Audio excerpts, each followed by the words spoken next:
Hello and welcome again to this particular session. बेटा ये revisionary series का खास तौर से जो हम एमसीक्यू सीरीज ले रहे हैं या ऑब्जेक्टिव क्वेश्चन सीरीज ले रहे हैं, जिसमें बच्चों की बड़ी डिमांड है कि क्वेश्चन नंबर 1 जो लेटेस्ट या रीसेंट एग्जामिनेशन के पेपर है उसका आप करा दें।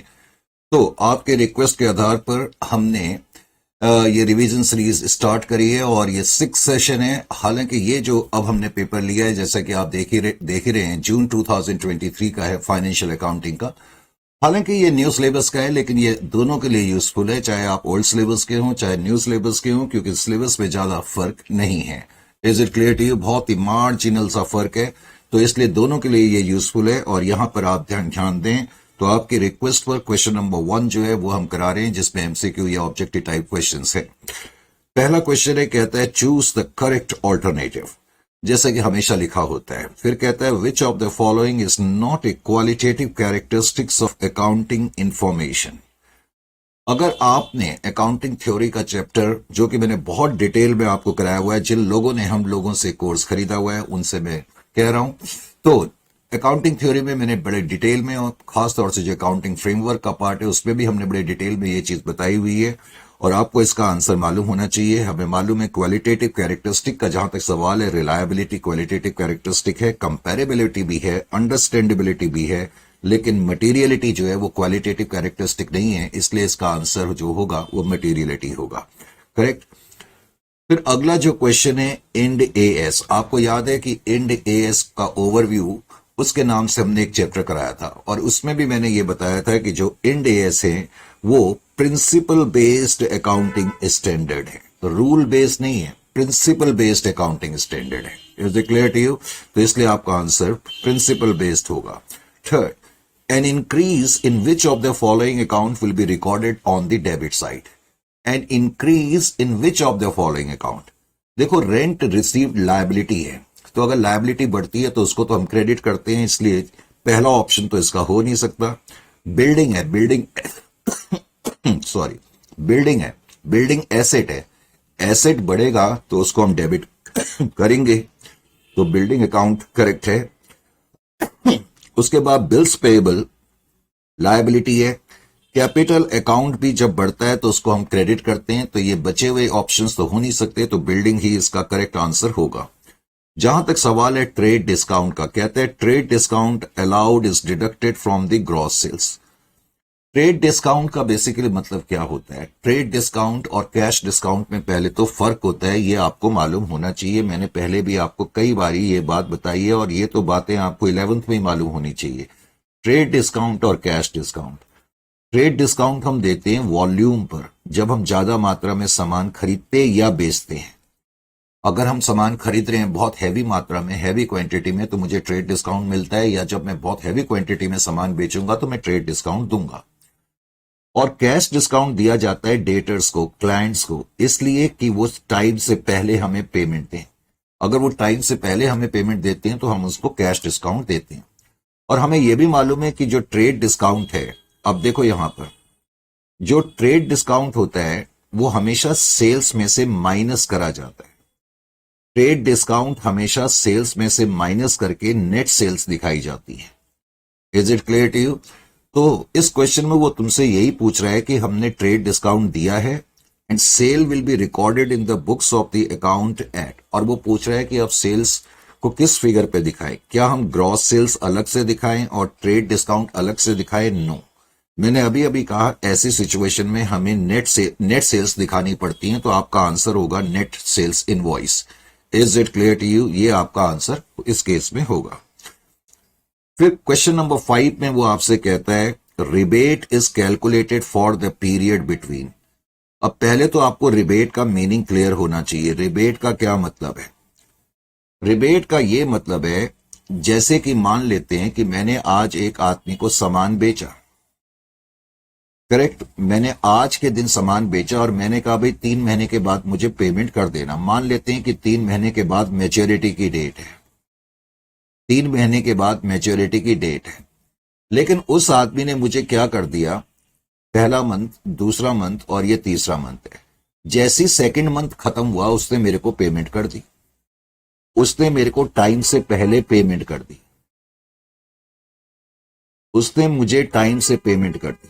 पहले पेमेंट कर दी, तो इस केस में मैं उसको कुछ डिस्काउंट दूंगा। अब ये डिस्काउंट कौन से पीरियड से मैं कंप्यूट करूंगा, जिस तारीख को उसने पेमेंट करी वहां से लेके मैच्योरिटी की डेट तक मैं देखूंगा कितना टाइम पहले उसने पेमेंट करी, 1 मंथ पहले पेमेंट करी। तो इसका मतलब जो रिबेट दिया जाएगा जिस तारीख को उसने पेमेंट करी वहां से लेके मैच्योरिटी की डेट तक का जो टाइम पीरियड है उसको हम कंसीडर करेंगे। इसलिए आपका आंसर इस केस में होगा पेमेंट एंड मैच्योरिटी डेट। उसके बाद 6 पार्ट में वो कहता है which of the following is not an error of principle. इसमें से कौन सी जो एरर है वो एरर ऑफ प्रिंसिपल नहीं है। कहता है एक मशीनरी हमने purchase of machinery debited to purchase account, correct, not an error of principle कह रहा है, not an error of principle. जबकि ये वाली जो एरर है क्योंकि मैंने अकाउंटिंग प्रिंसिपल गलत लगा दिए। वो कह रहे हैं मैंने मशीनरी परचेज करी तो मुझे मशीनरी अकाउंट को डेबिट करना चाहिए, लेकिन हमने परचेजेस अकाउंट को डेबिट कर दिया, तो ये एरर ऑफ प्रिंसिपल है। Sale of old furniture credited to sales account. अब कह रहा है हमने कोई फर्नीचर बेचा, अगर मैंने फर्नीचर बेचा तो मुझे फर्नीचर अकाउंट को क्रेडिट करना चाहिए था, फर्नीचर अकाउंट को क्रेडिट करना चाहिए था, लेकिन मैंने सेल्स अकाउंट को क्रेडिट कर दिया, तो ये भी एरर ऑफ प्रिंसिपल है, करेक्ट। कहते हैं रिपेयर्स मैंने कराई ओवरहॉलिंग ऑफ एग्जिस्टिंग मशीनरी और मैंने मशीनरी को डेबिट कर दिया। देखो जब हम किसी मशीनरी की रिपेयर करते हैं, मशीनरी को ओवरहॉल करने में, तो उस केस में रिपेयर को ही डेबिट करना चाहिए था, रिपेयर्स को डेबिट करना चाहिए था, लेकिन हमने मशीनरी को डेबिट कर दिया। हाँ, मशीनरी की इंस्टॉलेशन में अगर कोई खर्चा होता है तो तब हम मशीनरी को डेबिट करते हैं, ये तो रिपेयर्स का खर्चा है, रिपेयर्स में डेबिट होना चाहिए, हमने मशीनरी को डेबिट कर दिया, ये भी एरर ऑफ प्रिंसिपल है। लेकिन cash received from Rana posted to Jana, अब मुझे कैश मिला राना से, अब मुझे कैश तो मिला राना से और मैंने उसको पोस्ट कर दिया जाना में, correct. Is it clear to you और नॉट? तो इसका मतलब है यहां पर कोई प्रिंसिपल की गलती नहीं हुई है। Is it clear to you और नॉट? तो ये कमीशन की गलती है, तो इसलिए ये आपका आंसर इस केस में होगा। उसके बाद कहते हैं income tax paid by A soul trader is shown in. देखो सोल प्रोपराइटरशिप बिजनेस आपने पढ़ा है या सोल ट्रेडर। अब सोल ट्रेडर है, अब उसने इनकम टैक्स पे करा, तो इनकम टैक्स क्या हम प्रॉफिट एंड लॉस अकाउंट में दिखाएंगे? नहीं। जब हम बैलेंस शीट बनाएंगे तो बैलेंस शीट के अंदर जो कैपिटल होगी उसकी कैपिटल में से उसने जो इनकम टैक्स पे करा है अपना, क्योंकि ये उसका पर्सनल खर्चा माना जाता है, उसकी कैपिटल अकाउंट से डेबिट करेंगे या कैपिटल में से माइनस करेंगे, तो ये इसका आंसर होगा as deduction from capital in the balance sheet. Is it clear to you? फिर नेक्स्ट क्वेश्चन में कहता है कि a lease which is generally not cancellable and cover full economic life of the asset is known as. आपको याद होगा मैंने AS19 आपको कराया था और AS19 मैंने बहुत डिटेल में आपको कराया हुआ है। प्रॉब्लम यह है कि बच्चे तो पढ़ते नहीं है। मैंने शुरू में भी आपको बताया था, जरा इनके साथ साथ मैं थोड़ा सा रिवाइज भी करता चला जा रहा हूं आपका। जब मैंने चैप्टर स्टार्ट करा था तो मैंने आपको तब भी बताया था। मान लेते हैं मिस्टर ए जो है ओनर ऑफ द एसेट है, मिस्टर ए क्या है? ओनर ऑफ द एसेट है, और उसने कोई एसेट जो है मिस्टर बी को दिया और मिस्टर बी को 10 साल के लिए यूज करने के लिए दिया, correct. A is the owner और बी क्या है? यूजर है। और मैं मान लेता हूं कि ये जो एसेट हमने दिया इसकी इकोनॉमिक लाइफ तो 15 ईयर्स की है, यानी कि ये जो एसेट है ये 15 साल तक जो है हमें इकोनॉमिक रिटर्न ला सकता है।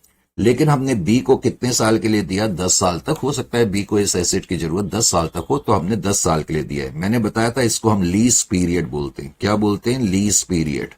जितने टाइम पीरियड के लिए हमने यूज करने के लिए दिया। जो एसेट का ओनर है मैंने आपको बताया था इसको लेसर कहते हैं, और जिसको हमने यूज करने के लिए दिया या जिसने इस एसेट को लिया उसको हम लेसी बोलते हैं। जितने टाइम पीरियड के लिए हमने दिया मैंने आपको बताया था कि इसको लीज पीरियड कहते हैं। फिर मैंने ये भी बताया था बिकॉज मिस्टर ए ओनर है, उसने अपना एक एसेट मिस्टर बी को दिया, तो फ्री में तो दिया नहीं होगा, तो बी हमें हर साल कुछ पेमेंट देगा, हर साल हमें कुछ पेमेंट देगा, जिसको हम लीज रेंटल्स बोलते हैं या लीज पेमेंट बोलते हैं। रिसीव करने के लिए रेंटल्स हैं लीज रेंटल, पे करने वाले के लिए लेसी के लिए ये लीज पेमेंट मानी जाती है। फिर मैंने आपको इसके बारे में बताया था कि लीजेस जो होती हैं बेसिकली AS 19 के अंतर्गत मैंने बताया था कि लीजेस को हम दो पार्ट में डिवाइड करते हैं, फाइनेंस लीज में और ऑपरेटिंग लीज में। फाइनेंस लीज और ऑपरेटिंग लीज मैंने बताया था, फाइनेंस लीज वो लीज होती हैं जिसमें कि लीज पीरियड जो होता है, लीज पीरियड होता है वो मोर देन 50% ऑफ इकोनॉमिक लाइफ होता है। देखो जैसे कि इस केस में इकोनॉमिक लाइफ कितने की है, एसेट की 15 साल की है, करेक्ट। अगर उसका मैं 50% कंप्यूट करूं इकोनॉमिक लाइफ का, 50% ऑफ 15 तो वो कितना आ जाएगा, 7.5 ईयर्स। और हमने लीज कितने टाइम के लिए दिया हुआ है, 10 साल के लिए दिया हुआ है, यानी कि लीज पीरियड जो है वो 50% ऑफ इकोनॉमिक लाइफ से ज्यादा है। तो अगर lease period 50% of economic life से ज्यादा है तो हम कहते हैं कि ये फाइनेंस लीज है। फिर हालांकि फाइनेंस लीज की मैंने और भी कैरेक्टरिस्टिक बताई थी, इसमें हम रिस्क और रिवार्ड्स भी ट्रांसफर कर देते हैं। Is it clear to you और नॉट?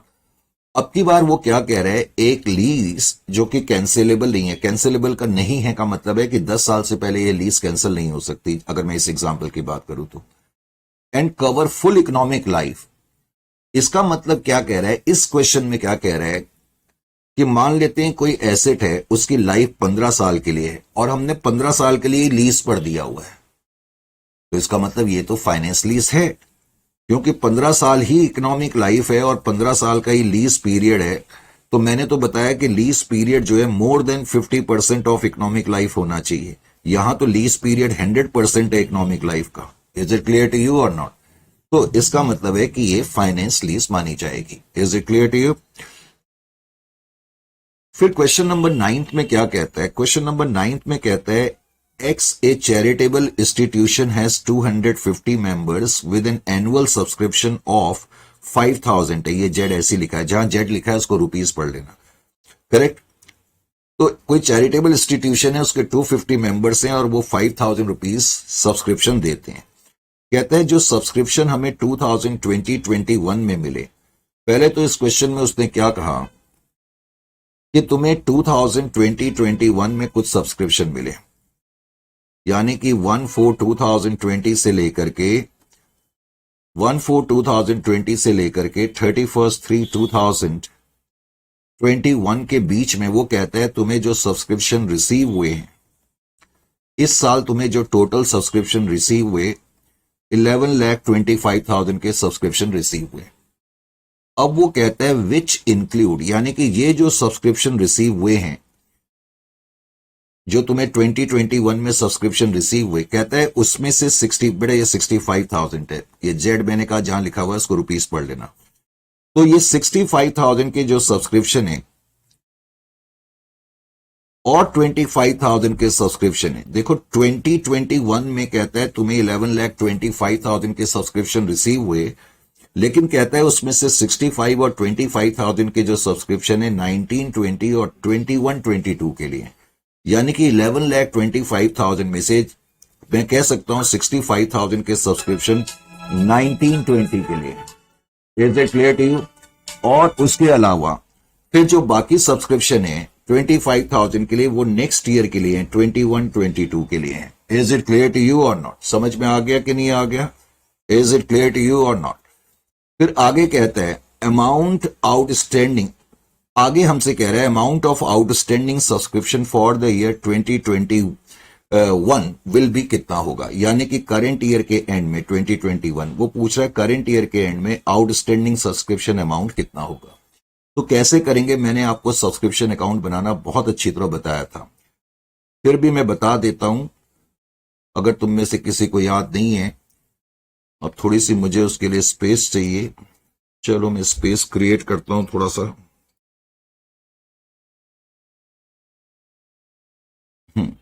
इतनी स्पेस काफी है मेरे लिए, इसको मैं मिटा देता हूं, इसकी जरूरत नहीं है।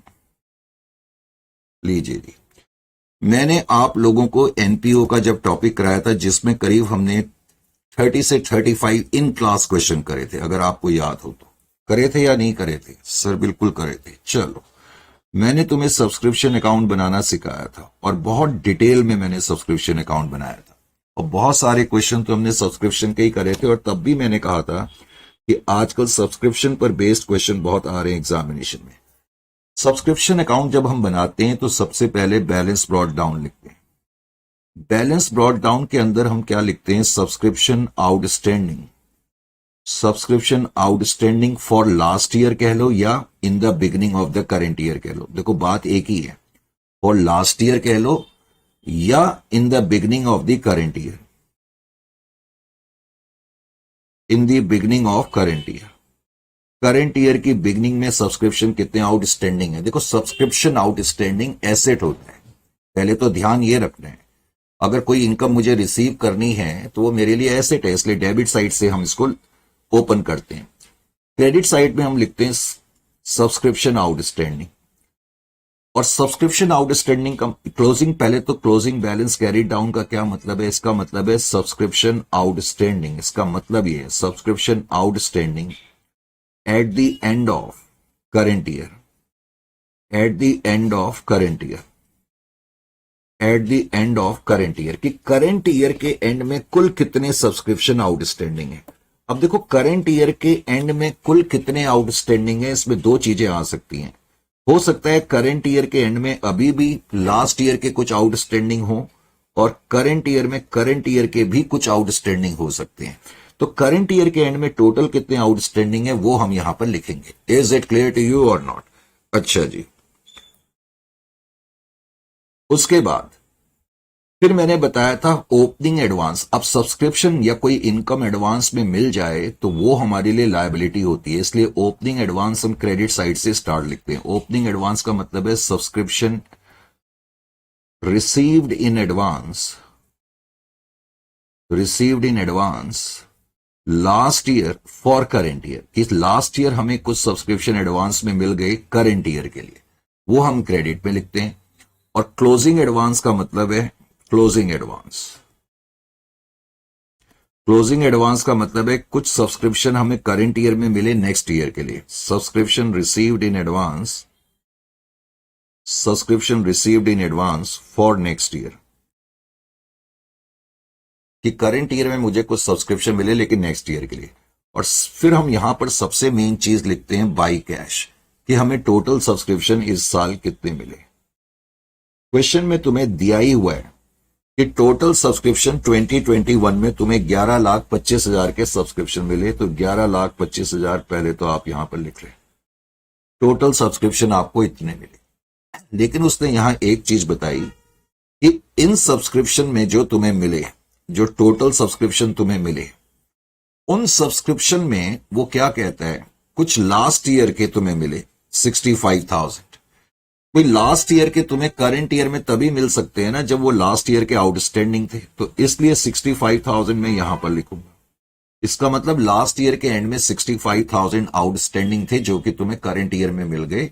इसका मतलब करंट ईयर के एंड में अब लास्ट ईयर का कोई भी आउटस्टैंडिंग नहीं है। अगर मैं कह रहा हूं लास्ट ईयर 65,000 आउटस्टैंडिंग है और उसमें से मेरे को पूरे करंट ईयर में पूरे 65,000 मिल गए, तो इसका मतलब करंट ईयर के एंड में लास्ट ईयर का कोई भी आउटस्टैंडिंग नहीं है। और क्वेश्चन में दिया हुआ है कि जो तुम्हें 11,25,000 के सब्सक्रिप्शन मिले उसमें से 25,000 नेक्स्ट ईयर के लिए मिल गए, तो subscription received in advance for next year 25,000 तुमने लिख दिया। अब यहां पर हम दिखाते हैं कि इनकम एंड एक्सपेंडिचर, यह जो बैलेंसिंग फिगर आएगी वो ये बताती है कि इस साल सब्सक्रिप्शन से कितनी इनकम होनी चाहिए।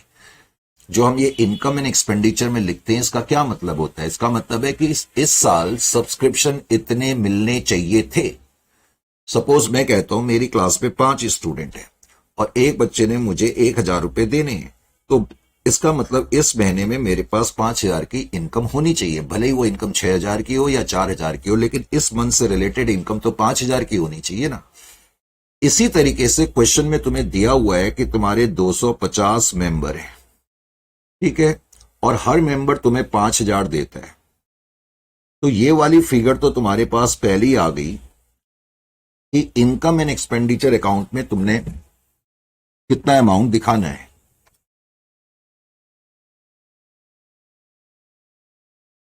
12,50,000 मैंने ठीक कंप्यूट करना ना, 250 इंटू 5,000, तो 12,50,000 रुपए की इनकम तुम्हारी होनी चाहिए, यानी कि इनकम एंड एक्सपेंडिचर में कितना दिखाएंगे ये तो तुम्हें ऑलरेडी गिवन। अब क्या होगा, देखो यहां पर 11,25,000 में से, अब मैं इन टोटल में से ये माइनस कर दूं तो मुझे पता लग जाएगा कि करंट ईयर के एंड में टोटल कितने आउटस्टैंडिंग है, और यही वो क्वेश्चन तुमसे पूछ भी रहा है। 65 प्लस 1250 प्लस 25 माइनस 1125, तो मुझे ये पता लग गया कि 2,15,000 बैलेंसिंग फिगर आ रही है, जो ये बता रही है कि करंट ईयर के एंड में आउटस्टैंडिंग 2,15,000 है, और ये बेसिकली करंट ईयर के ही आउटस्टैंडिंग होंगे, ये करंट ईयर के ही आउटस्टैंडिंग होंगे। तो क्वेश्चन तुमसे ये कह रहा है, और वैसे अगर मैं फुल फ्लेड्ज एनपीओ का क्वेश्चन करता तो ये जो सब्सक्रिप्शन ओपनिंग आउटस्टैंडिंग है ये ओपनिंग बैलेंस शीट में एसेट साइड में दिखाते, जो subscription outstanding at the end of the year है ये करंट ईयर की बैलेंस शीट में एसेट साइड में दिखाते। क्वेश्चन में ओपनिंग एडवांस तो है नहीं, लेकिन जो क्लोजिंग एडवांस है, क्लोजिंग एडवांस में करंट ईयर की लायबिलिटी साइड में दिखाता, और जो ये मुझे मिल गए हैं ये तो रिसिट साइड में ऑलरेडी आ जाएंगे, तो इसकी कहीं पोस्टिंग करने की जरूरत नहीं है। और इनकम एंड एक्सपेंडिचर अकाउंट की इनकम साइड में मैं लिखता subscription 12,50,000। Is it clear to you? इस तरीके से सब्सक्रिप्शन अकाउंट बनाया जाता अगर मैं इसको करता। समझ में आ गया कि नहीं? अच्छा जी, ये करने के बाद क्वेश्चन नंबर 10 में क्या कहता है? क्वेश्चन नंबर 10 में कहता है एक्स और वाई नाम के दो पार्टनर है, ये तो तुम्हारा 11th के लेवल का क्वेश्चन है, और कहता है उनकी कैपिटल ₹50,000 एंड ₹30,000 की है, कैपिटल 50 और 30,000 की है, और कहता है फर्म ने उनको इंटरेस्ट 10% पर एनम देना है, लेकिन वो कह रहा है कि फर्म का प्रॉफिट 4,800 है। क्वेश्चन तुमसे कह रहा है what will be the amount of interest, तो एक्स और वाई को कितना इंटरेस्ट हम देंगे। अब प्रॉब्लम ये है, देखो यहां पर इस क्वेश्चन में क्या है कि एक्स और वाई, एक्स की कैपिटल 50,000 की है, इसकी कैपिटल 30,000 की है।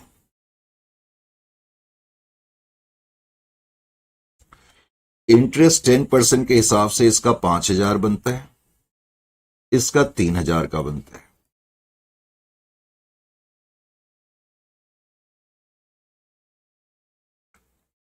टोटल इंटरेस्ट 8,000 का बनता है। लेकिन प्रॉब्लम यह है कि फर्म के पास इतना प्रॉफिट ही नहीं है। वो कहता है फर्म का प्रॉफिट तो 4,800 का ही है, तो हम 8,000 का इंटरेस्ट तो दे नहीं सकते ना, क्योंकि प्रॉफिट से ज्यादा इंटरेस्ट नहीं दिया जा सकता।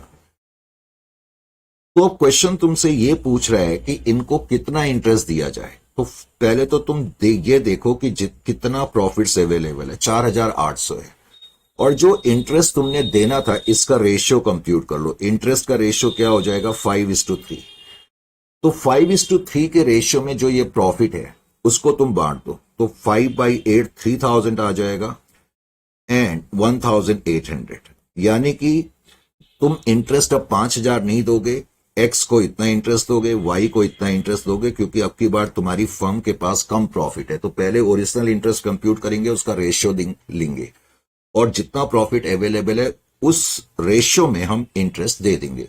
तो आंसर होगा 3,000 और 1,800। Is it clear to you और नॉट? समझ में आ गया कि नहीं? अच्छा जी, उसके बाद फिर क्वेश्चन तुमसे क्या कह रहा है?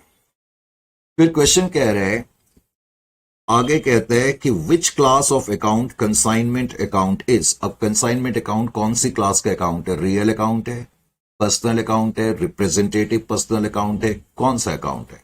सर नॉमिनल अकाउंट है। बिल्कुल ठीक है। Memorandum joint venture account. अब जब जॉइंट वेंचर हमने करा था तो उसमें हमने देखा था कि 3 मेथड हमने उसमें देखे थे, याद है आपको? मैंने बताया था एक तो मेथड होता है जब हम separate set of books maintain करते हैं। Separate set of books, separate set of books का मतलब क्या होता है कि कोवेंचरर क्या करते हैं, एक अकाउंटेंट की सर्विसेज ले लेते हैं और वो अकाउंटेंट इनके बिहाफ पर बुक्स को मेंटेन करता है। इसमें कोवेंचरर कोई बुक्स मेंटेन नहीं करते हैं।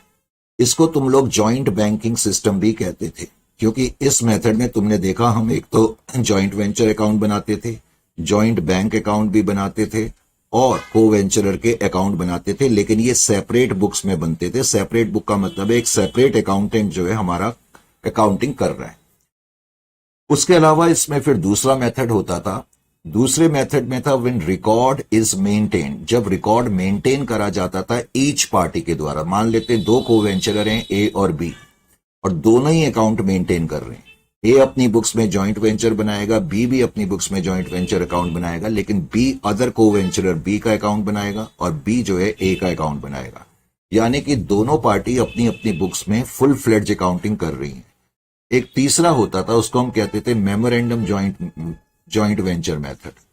मेमोरेंडम जॉइंट मेथड में क्या होता है, इसमें भी हर पार्टी, यानी कि मान लेते हैं दो को वेंचरर हैं ए और बी, ये दोनों पार्टी अपनी अपनी बुक्स में अकाउंटिंग तो करेंगी, लेकिन केवल अपनी ट्रांजैक्शंस को रिकॉर्ड करेंगी। ए अपनी ट्रांजैक्शन को रिकॉर्ड करेगा और बी अपनी ट्रांजैक्शन को रिकॉर्ड करेगा। ये फर्क होता है सेकंड में और इस मेथड में। सेकंड में तो वो अपनी ट्रांजैक्शन भी रिकॉर्ड करेगा, दूसरे की भी रिकॉर्ड करेगा, लेकिन इसमें ये सिर्फ अपनी ट्रांजैक्शंस को रिकॉर्ड करते हैं इस मेथड में। करेक्ट? यानी कि when each party records his own transaction only, वो केवल अपने रिकॉर्ड्स बनाती हैं। और लॉस या प्रॉफिट देखने के लिए हम एक मेमोरेंडम जॉइंट वेंचर अकाउंट बनाते हैं। Is it clear to you? बहुत सारे क्वेश्चन हमने इसमें भी करे थे। तो इसलिए इस क्वेश्चन का आंसर होगा when each coventurer keeps records of their own transaction only, memorandum joint method में। उसके बाद अगला क्वेश्चन कहता है कि स्टेट ट्रू और false. Book keeping starts when accounting ends. उल्टा कह दिया तो इसलिए ये फॉल्स है। वो कह रहा है बुक कीपिंग स्टार्ट होती है जब अकाउंटिंग एंड होती है। जब अकाउंटिंग एंड होती है ऐसा नहीं है, जब बुक कीपिंग एंड होती है उसके बाद अकाउंटिंग स्टार्ट होती है। अब कह रहे हैं liability is equal to capital minus asset. वैसे ये गलत नहीं है, लेकिन हम लोग कभी भी ये लिखते नहीं है liability is equal to capital minus asset. क्या हम ये लिखते हैं? हम तो ये लिखते हैं कि asset minus liability is equal to capital.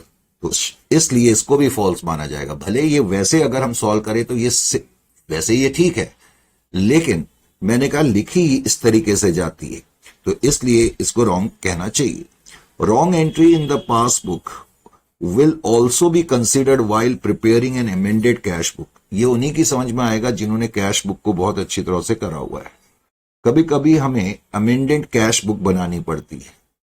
Amended cash book में अगर पासबुक के अंदर कोई रॉन्ग एंट्री है तो उसको एडजस्ट करने की जरूरत नहीं पड़ती। इसलिए ये भी वो क्या कह रहा है, wrong entry in the passbook will also be considered. तो यहां कह रहा है कि विल ऑल्सो बी कंसिडर्ड, जबकि मैंने कहा उसको एडजस्ट करने की जरूरत नहीं पड़ती, तो ये भी फॉल्स है। Depreciation is the process of valuation of asset. ये भी फॉल्स है। क्यों? Depreciation is process of valuation नहीं है, एलोकेशन है, allocation of an asset. Under debtor system of maintaining branch accounting depreciation does not appear. ये true है, क्योंकि मैंने तुम्हें बताया था डेटर सिस्टम के अंदर हम एसेट के ओपनिंग बैलेंस लिखते हैं, क्लोजिंग बैलेंसेस लिखते हैं। जैसे फर्नीचर है, बिगनिंग में तो मैं ओपनिंग बैलेंस लिखूंगा, क्लोजिंग बैलेंस जब मैं लिखूंगा तो डेप्रिसिएशन फर्नीचर में से माइनस करके अलग से लिख दिया जाएगा क्लोजिंग बैलेंस। तो डेप्रिसिएशन अलग से दिखाने की जरूरत नहीं पड़ती है। फिर कहता है cash in hand represents cash actually held by business on the balance sheet date. तो ये भी करेक्ट है। Average clause is applicable in case of under insurance. बिल्कुल करेक्ट है, क्योंकि एवरेज क्लॉज का कॉन्सेप्ट लाया ही इसलिए जाता है कि जो एंटिटी है वो अपना अंडर इंश्योरेंस ना करे। अंडर इंश्योरेंस का मतलब है जैसे मेरा स्टॉक तो 10 लाख का है और मैं पॉलिसी सिर्फ 1 लाख की ले रहा हूं, तो बहुत ही ज्यादा अंडर इंश्योरेंस है।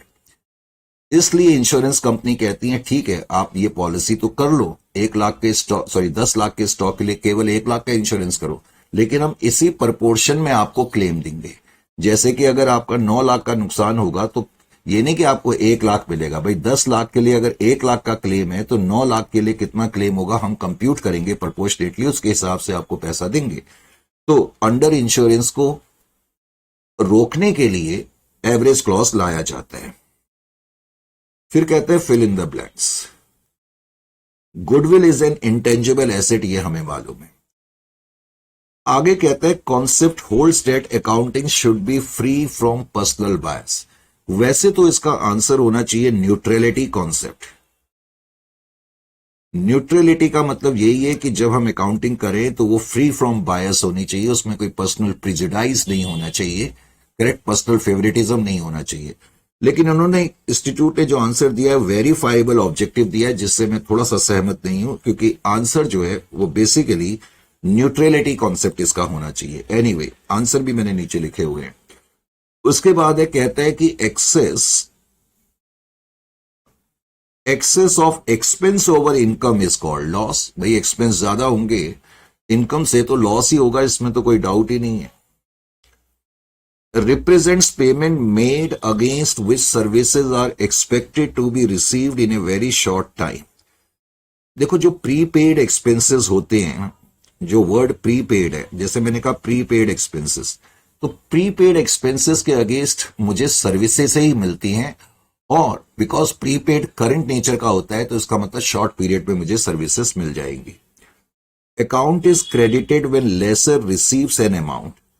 देखो लेसर को जब अकाउंट मिलता है, जैसे कोई अमाउंट उसको मिला लेसी से, तो ऑफकोर्स वो bank account debit to lease account भी लिख सकता है या लेजी अकाउंट भी लिख सकता है। तो ये ठीक है, इंस्टीट्यूट ने जो आंसर दिया है, वैसे तुम लेसी भी लिख सकते हो, लीज अकाउंट भी लिख सकते हो, उसमें कोई प्रॉब्लम नहीं है।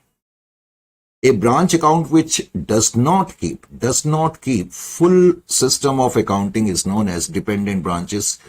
तो ये थे ऑब्जेक्टिव क्वेश्चन इस पर्टिकुलर सीरीज के। Is it clear to you? तो बहुत बच्चे डिमांड कर रहे थे सर जो ये 2023 का है इसके भी ऑब्जेक्टिव आप करा दो। तो हर दिन अब हमारी कोशिश ये हो रही है कि कुछ एमसीक्यू की सीरीज हम हर दिन डालते रहें। तो क्या, तो आपकी एक्सपेक्टेशंस पे अगर सीरीज आ रही है तो हमें जरूर फीडबैक्स देकर के बताएं, एंड फिर आपसे मिलते हैं नेक्स्ट सेशन में एक और नए पेपर के साथ। ठीक है, till then it's time to say good bye.